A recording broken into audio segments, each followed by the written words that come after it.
Alright, today we're making a video about my tomato varieties this year. I have a total of 10 tomato plants. I got 7 different varieties. Some of these I've only been growing for a few years, and some I've been growing for 5 or 6 years. And we're going to go over them. And once these all come in, when they're ripe, we'll end up pulling them all off, and we'll do a video comparing what they look like and cut them open and see how they look on the inside. Alright, let's start with the first 2 tomato plants here. The Genovese tomato, which is a red tomato.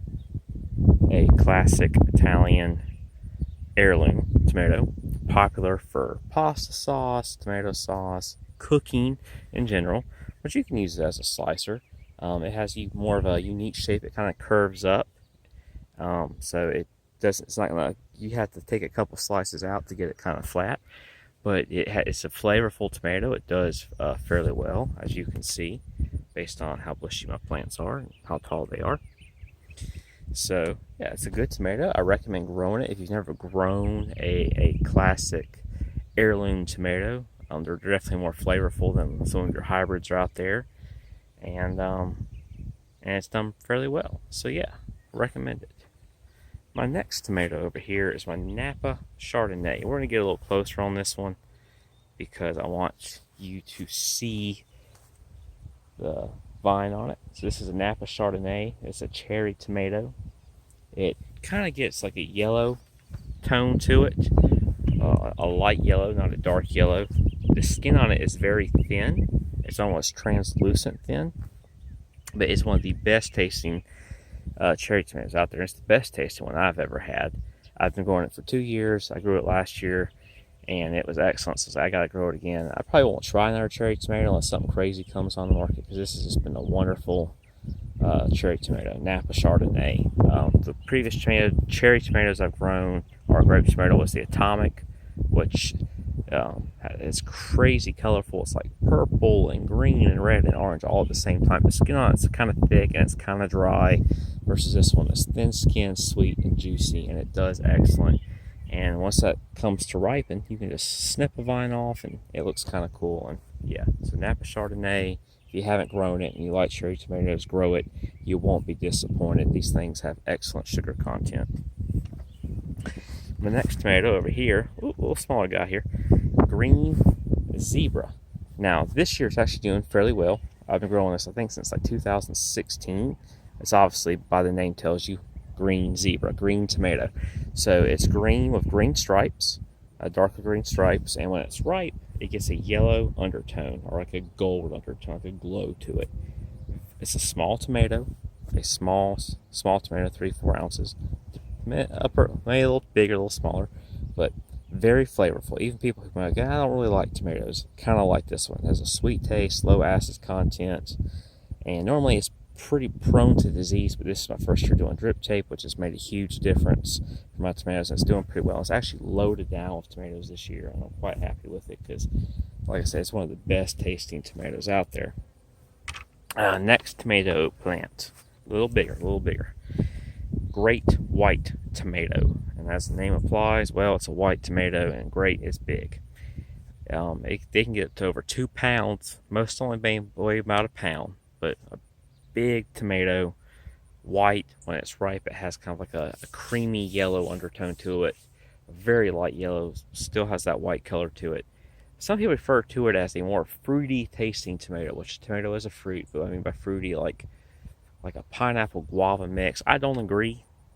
To me, it just tastes like a sweet tomato that has a light tomato flavor to it, and it's unique looking. I mean, you could have all these different colors on a hamburger bun or a sandwich or in a salad or fresh salsa, whatever. And I've been growing it for years, so I keep growing it because it's considered one of the best, if not the best, white tomato to grow. And I like to have a color of different tomatoes. But great white, give it a try. Excellent tomato. Next tomato over. I can't give this one a name. We'll call him store tomato. So last year I had a lot of volunteer tomato plants coming up in the garden, and we pulled most of them out. And especially because I was, watering with overhead sprinkler last year versus this year being on drip tape, so a lot more seeds were getting germinated that were in the soil. Well, I let a few of them grow, and this was one of them I let grow last year, and it was loaded with small red tomatoes, 3-4 ounce small tomatoes. Not the deepest red, kind of a light red, reminded me very much of like a store tomato, which I believe is what it is. This tomato that got thrown out in the garden and seeds and stuff. But it just outperformed everything. Wasn't the best tasting, kind of bland tasting, but it still was a good to have a whole bunch of extra tomatoes to throw in with the more flavorful tomatoes for pasta or tomato sauce, or the other tomatoes weren't doing good. You had a supply of tomatoes, so we saved the seeds from it this year, and voila, here it is. So we'll call him store tomato. And yeah, we're going to keep growing that tomato because it does excellent. Outperforms everything. Oh, we got another one. We got a Dad Sunset tomato. Or some Dad Sunset, Daddy Sunset. It's an orange tomato.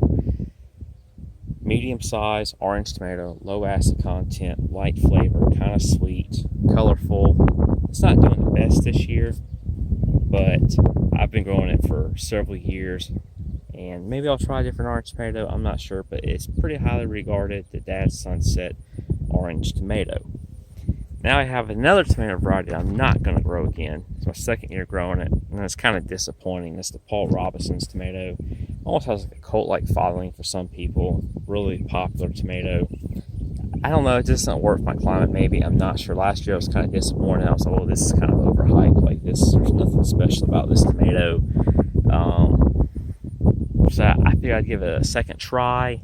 I had a whole bunch of seeds, different stuff, and I didn't feel like there was any reason for me to waste money and order more tomato seeds. So let's just try one. I picked it out of the extra seeds I had, and yeah, not real happy with it. And it just, plant doesn't look the best, and the tomatoes that it produced weren't the best. It's okay, it's not bad, but there's so much better. But anyway, Paul Robinson tomato, give it a try. Maybe based on some reviews you read or whatever, maybe better suited for your location. But here's Zone 7B, Central part of North Carolina. No, not the best. Now we get to what I consider kind of almost like one of my favorite tomatoes, and it's probably just because it's really one of the first tomatoes I really got excited about growing once I started getting away from your more common varieties. The Black Beauty tomato, the king of black tomatoes. These plants do excellent. I've grown these since 2016.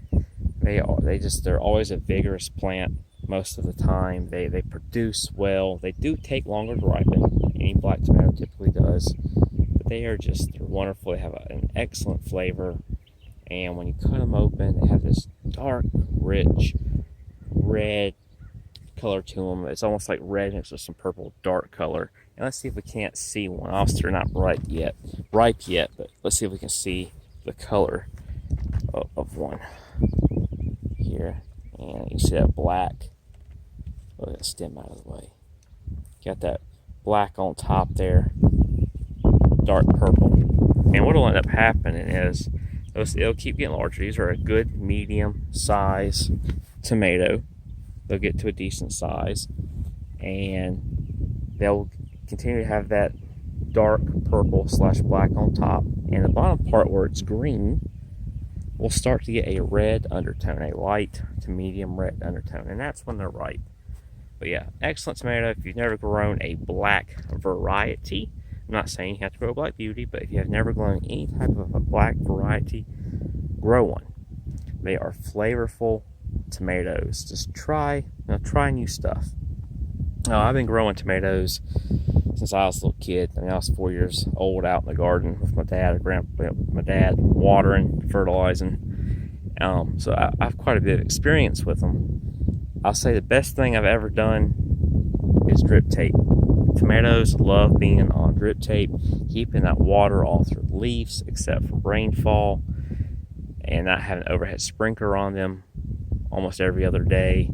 It really prones them to disease, and having it on drip tape has made a huge difference. They're more vigorous, the stems are thicker, plants are a lot healthier, and which tells me I'm going to have a longer season instead of my plants fading out from disease. And I can say that so far this year, these tomatoes are 100% organic fertilizer, no pesticides of any kind, organic or not. I really don't need to ever spray my tomato plants. No fungicides. I don't use any herbicides in my garden. So just organic fertilizer on these tomato plants, and a very healthy, very vigorous looking. I think it's going to be a great tomato season. Anyway, I'm about to hook up my drip tape actually and get some fertilizer. to these guys. I'm gonna make a video about my fertilizer routine. And if y'all have any questions, just leave a comment. I will put in the description, I will put a link to every single one of these tomatoes to the website that I buy my tomatoes from. So if you want to buy the seeds, or you want to read reviews on them, there's reviews on the site, or you just want to get more information about them. So I will, you can just click on the link and I'll take you right there to it. And all right, y'all have a good day.